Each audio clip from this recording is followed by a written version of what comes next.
La coopération entre Nanterre et Pikine a franchi une nouvelle étape. Ce 14 février 2025, à la Maison de la musique de Nanterre, les deux villes ont officialisé leur jumellage après plus de 20 ans de partenariat. Celle-ci est en présence d'une délégation officielle et des anciens maires de Pikine, Alioune Badara Diouk et Pape Sagna Baye. Cet accord vise à structurer et pérenniser les échanges entre les deux municipalités dans des domaines clés tels que la culture, l'éducation, le sport, la solidarité, mais aussi l'accès aux droits humains et la lutte contre les violences faites aux femmes.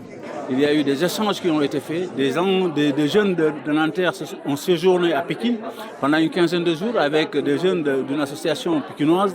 Ils ont eu à faire des activités citoyennes Pikine. Mais au-delà de ça aussi, il y a des associations de Nanterre qui sont venues porter la main au niveau de Pikine, nous apporter leur contribution dans l'érection d'une salle informatique par des dons, par des blouses qui ont été faites et distribuées aux élèves, mais aussi par une autre association valorienne qui nous a donné 28 000 ouvrages qui vont nous permettre dans un mois et quelques, d'inaugurer une bibliothèque départementale à Pikine.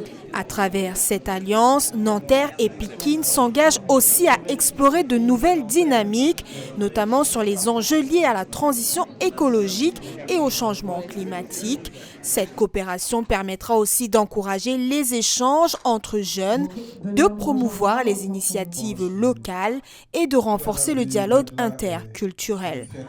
Après cette journée, c'est un déplacement à Pikine que je prévois de faire cette année pour retrouver le festival à Dalifort, puisqu'on est engagé depuis longtemps aussi sur la coopération dans le domaine du hip-hop. Et donc j'irai voir les équipes à l'occasion de ce festival au mois d'octobre. Et puis avant ça, pour le festival Parade, comme chaque année, nous aurons des artistes de Pikine qui viendront nous voir et nous rendre visite, comme ça a été le cas pendant les Jeux Olympiques et Paralympiques cet été.